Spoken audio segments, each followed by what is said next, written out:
Assalamualaikum warahmatullahi wabarakatuh. Sebelumnya saya ingin izin memperkenalkan diri.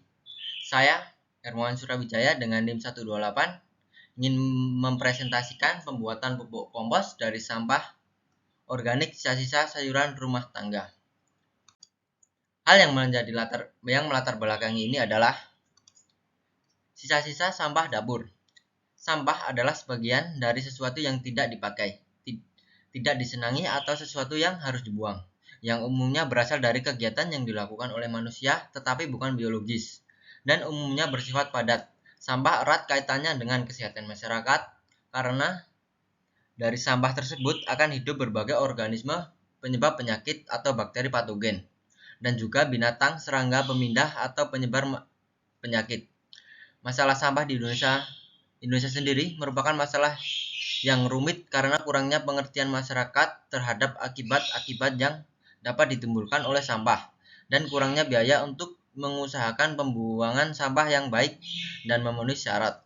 Faktor lain yang menyebabkan permasalahan sampah di Indonesia semakin rumit adalah meningkatnya taraf hidup masyarakat yang tidak disertai dengan kesadaran pengetahuan tentang persampahan dan partisipasi masyarakat yang kurang untuk memelihara kebersihan dan membuang sampah pada tempatnya. Next, pupuk kompos.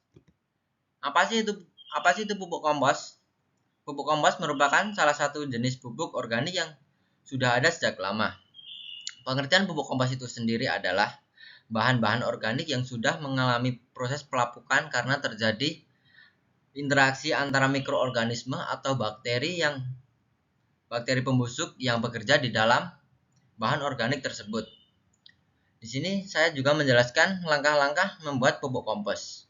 Yang pertama, siapkan sisa-sisa sampah dapur yang akan diolah menjadi pupuk kompos. Selanjutnya, pisahkan sampah organik seperti sisa makanan atau dedaunan dengan sampah plastik. Sampah organiklah yang nantinya akan digunakan sebagai pupuk kompos. Dan siapkan wadah berukuran besar untuk membuat pupuk kompos. Jangan lupa bahwa wadah harus dilengkapi dengan penutup agar pupuk yang dibuat tidak akan terkontaminasi. Dan selanjutnya, menambahkan tanah secukupnya ke dalam wadah yang telah diisi dengan sampah organik. Ketebalannya bisa kamu sesuaikan dengan wadah dan banyaknya sampah organik tersebut. Lalu siram permukaan tanah tersebut menggunakan air secukupnya saja. Masukkan sampah organik yang telah dicampur arang sekam supaya optimal dan kapur pertanian ke dalam wadah. Pastikan sampah disimpan secara merata, sebisa mungkin ketebalan sampah setara dengan ketebalan tanah. Siram dengan air yang telah dicampur E4. Masukkan lagi tanah ke dalam wadah. Kali ini tanah berperan sebagai penutup sampah. Yang terakhir, tutuplah wadah dengan rapat dan biarkan sekitar 3 minggu supaya pupuk kompos itu mengalami pengomposan. Next, manfaat pupuk kompos. Manfaat yang diperoleh dari pupuk kompos. Pupuk kompos diibaratkan sebagai multivitamin bagi tanah pertanian. Kompos meningkatkan kesuburan tanah dan merangsang perakaran yang sehat. Memperbaiki struktur tanah dengan meningkatkan kandungan bahan organik dan sekaligus meningkatkan kemampuan tanah untuk mempertahankan kandungan airnya. Aktivitas mikrobia yang bermanfaat bagi tanaman pun akan meningkat.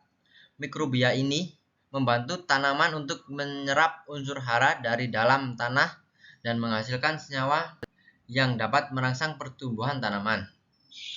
Aktivitas mikrobia juga dapat membantu tanaman menghadapi serangan penyakit. Tanaman yang dipupuk dengan pupuk kompos cenderung lebih baik kualitasnya daripada tanaman yang dipupuk dengan pupuk kimia atau pupuk anorganik. Misalnya, hasil panen lebih tahan lama disimpan, lebih berat, lebih segar, dan lebih enak. Dan cukup sekian presentasi yang dapat saya sampaikan. Terima kasih. Wabillahi taufik wal hidayah. Wassalamualaikum warahmatullahi wabarakatuh.